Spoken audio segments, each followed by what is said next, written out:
Hello everyone, and welcome back to another What If video.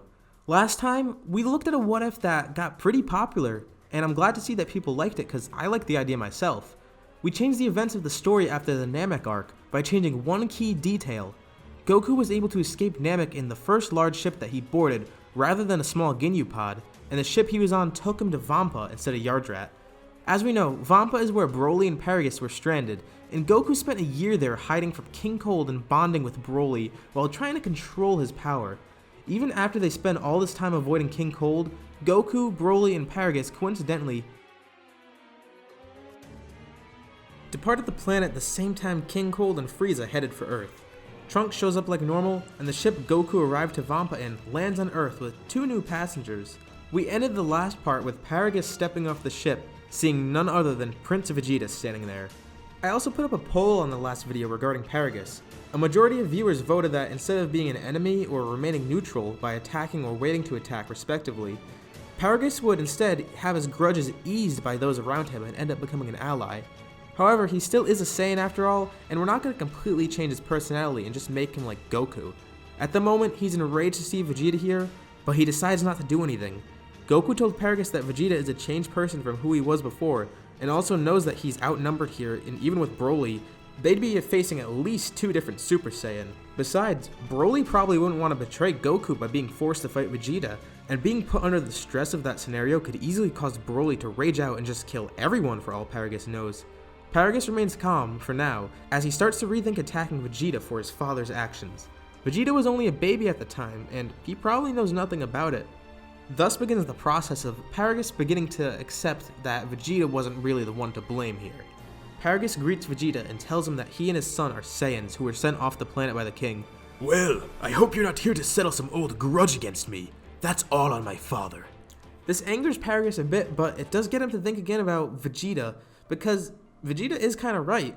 Just like I said before, he's starting to realize that Vegeta's not really the one to blame here. And if King Vegeta never sent Broly away, then both Broly and Paragus would have died on planet Vegeta with everyone else. He introduces Broly, who is nervous, kind of like when he met Frieza in the movie. Goku jumps in to introduce Broly, and tells Vegeta that they've been training together and that Broly is intensely powerful. While all the introductions were going on, everyone is just watching in confusion, especially Trunks. King Cold and Frieza showed up like normal, and Goku did as well, but he didn't know who these 2 Saiyans were. Everything in this timeline seems pretty normal though, so he goes along with it, even though he's never heard of these 2 before from his mother. Trunks asks Goku if he could talk to him alone, and pulls him to the side to inform him about who he is and why he's here, just like normal, with Piccolo hearing everything. Now that they're aware of the androids, it's time for the training to begin. As basically Vegeta's subjects, Broly and Paragus are given rooms at Capsule Corp for the time being, and they get a new change of clothes as well. Sadly, I'm not a good enough artist to draw them in entirely new outfits, so let's just say the clothing that they have is the same as the ones that they get in the movie after meeting Frieza, just for the time being. I'm also going to take a liberty here and say Paragus still has both his eyes and that he didn't lose it yet on Vampa. This isn't really that big of a deal, but I just kind of wanted to point that out. During the 3-year training period, Paragus would eventually begin to train again on his own, since he wants to at least have a chance of protecting himself from those supposed androids if he ever needs to. Broly of course would train with Goku, and be introduced to Gohan as well. Since they have similar natures, being both shy and kind of passive, I feel Gohan and Broly would come to like each other, kinda like Piccolo, but with Broly being much more open to showing his friendliness and being kinda like an uncle to him after the training period. Over this time, Broly is able to master his wrathful form, and Goku is able to become stronger as well, alongside Gohan. Goku is interested in this power Broly has, and wonders if he or Gohan could do it as well. While Goku himself has no use for the power because of Super Saiyan and Kaioken, Gohan might be able to benefit from this power boosting form, since he doesn't have Kaioken or Super Saiyan himself. He gets Broly to train with Gohan and attempts to get him to teach the new form that he now has mastery of. Gohan does have insane rage boost after all, and he's part Saiyan is turned into a grade 8 before, so Broly is able to teach him about the form from what he knows about it, despite not being too good of a teacher. This training between them strengthens their bond even further, even though Gohan can't quite access the form yet, but he has a basic understanding of it. Since they live together, Broly also does some training with Vegeta from time to time as he lives at Capsule Corp, and he can handle the gravity room pretty easily. Broly also doesn't learn Super Saiyan just yet, mainly due to himself holding back mentally because he doesn't want that power to take control of him and make him go berserk again. Because unlike his wrathful form, a berserk Super Saiyan more powerful than Goku or Vegeta would be probably impossible to stop, especially when you take into consideration how much more powerful Broly has gotten. For now, his wrathful form is fine until he gets something that pushes him to become a Super Saiyan. Paragus has become stronger but isn't as interested in fighting as the others are at first, since he would be pretty weak in comparison.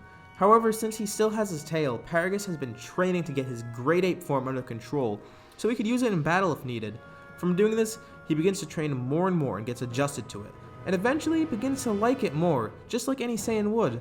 He eventually begins to train with the humans in his Great Ape form in order to exploit some Zenkais to boost his power further, which benefits both him and those he's training with. By being with Krillin, he's also able to pick up a few techniques. He's not strong enough to train with the Saiyans yet, but this is good enough for now. As for his grudge against Vegeta, it takes some time, but it goes away. At first he was just hesitant, but he realizes now that he should just leave it in the past, especially because he doesn't see any point to blame Vegeta anymore. He could justify it as Vegeta paying for the sins of his father like he does in the movie, but all this time thinking has made him realize that it's foolish reason to go after him. The king is dead, and the prince didn't have anything to do with this directly, so he does let it go over time. The 3 years pass, and the day of the android's arrival is here. Everyone arrives to the location that Trunks gave, and they go into the city to find the androids, this time with Broly and Paragus helping. Before Android 20 encounters Yamcha, Paragus is jumped by 19, and begins to have his energy drained. Broly sees this and gets in a rage, instantly going into his wrathful form and rushing over. Even though he's angry, he's learned to control his power and his anger over the 3 years, and is able to think clearly. He flies over and with one punch, he knocks 19's head clean off, and blasts the remains of 19 into oblivion. In another part of the city, Dr. Gero is about to strike Yamcha but is alerted by the blast he hears, where 19 should be, and goes into hiding in a nearby alley. Gero now is going to bide for time and try to wait out as everyone searches for him, and Paragus is given a senzu to heal. Realizing how quickly his plan is beginning to fail, Gero thinks it's time to escape. He flies out of the alley that he's hiding in, and everyone chases after. During the chase, Goku is about to catch up to him, but then clenches his chest in pain as he falls from the sky. The heart virus has finally struck, and he has to be taken away to get the cure. Yamcha takes Goku back home as everyone continues chasing. This distraction was good enough for Gero to slip away, blowing up some rocks to throw up dust as cover. At this time, Trunks arrives. In the midst of Gero's blast, Bulma's ship is also destroyed, and the events here go pretty normal, with the identity of Gero being revealed. As usual, Vegeta heads off on his own with Trunks pursuing him, and the others split up. Instead of Gohan leaving with Bulma, Yajirobe, and baby Trunks, Tien decides to take them to Goku since Broly wants Gohan to stay with them in search. Krillin and Piccolo go off on their own as Broly, Paragus, and Gohan go together to try to find Gero's lab.